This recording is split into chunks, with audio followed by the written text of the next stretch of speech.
air switch for our garbage disposal instead of having a switch on the wall.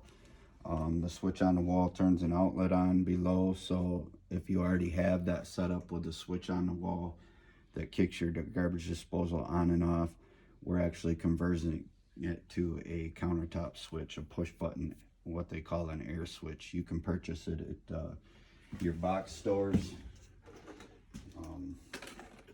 Come in a little package complete with your aerator, your button. You can order them from a plumbing store with some different trim packages, or you can just snap these off and paint the ones you have.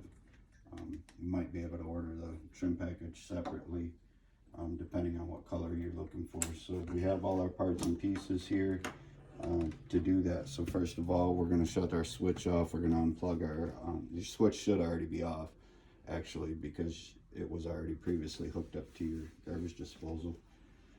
Unplug your garbage disposal.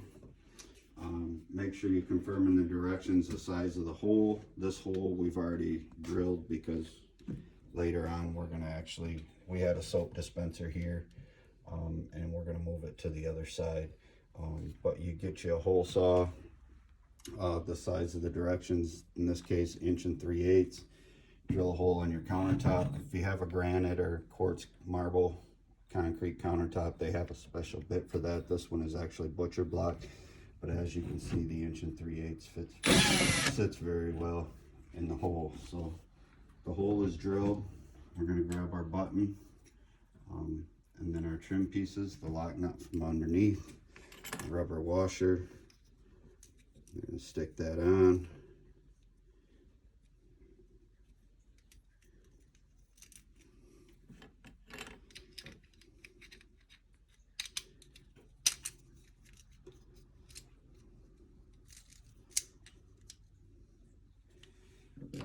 Fit it in the hole, as you can see, like that. Make sure you're getting a good seal. This one sets up a little high, so I'm going to take the metal washer and put it underneath.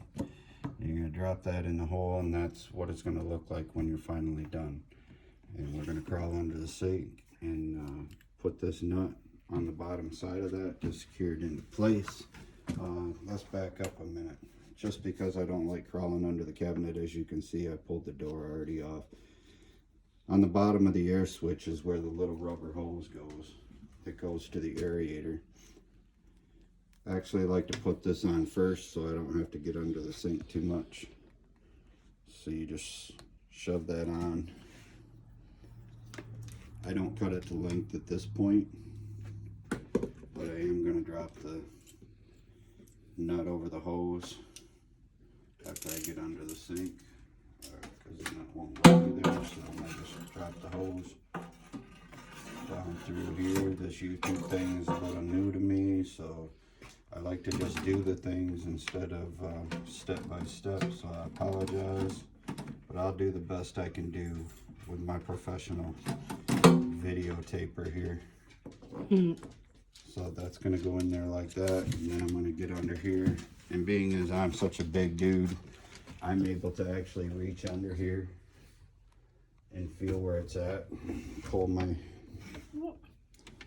Not a very good viewer. I pull my rubber hose out, slide my nut over the rubber hose. Haha, I said nut.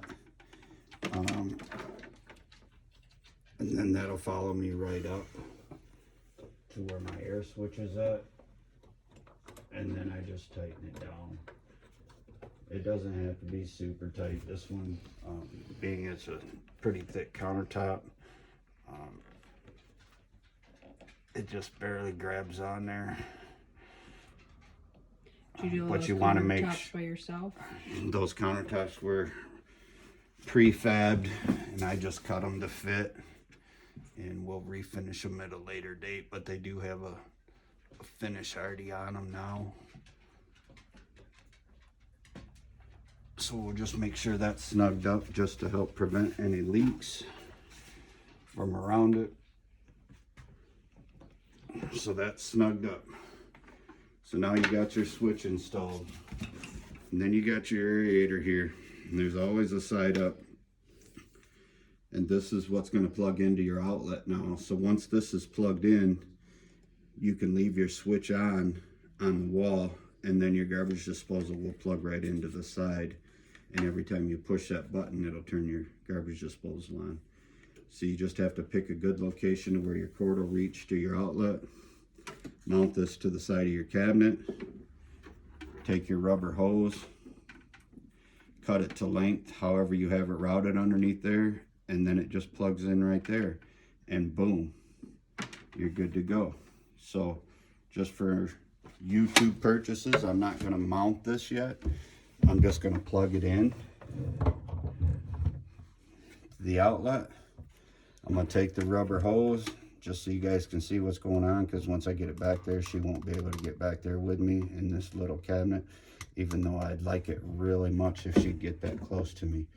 So my rubber hose is plugged in. I'm plugged into the outlet. I grab my garbage disposal, plug that into the side of the box, and then you can see the switch is already on.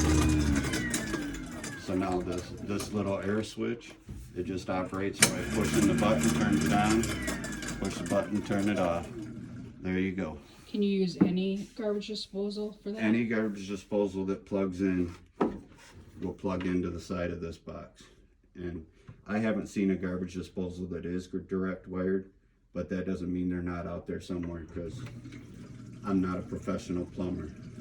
But this is a very handy outlet. It's becoming very common in a lot of the new kitchens. This kitchen was actually dealt with and put together, or is being put together.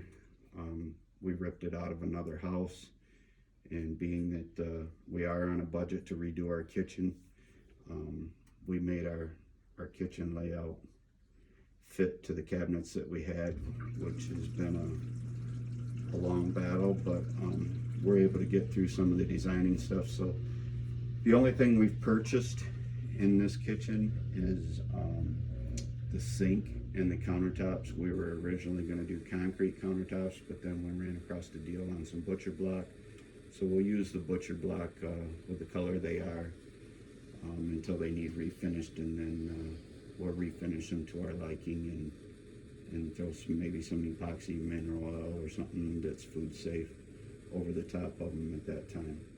So we're going to actually skin the inside of the cabinets, paint the outsides of the cabinets. We're going to make some new doors, which you'll see later.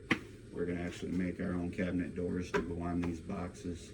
So there's a lot you're going to see here going on in this kitchen. Right now we're just trying to get it back fully functional, and then we'll get into some of the trim stuff.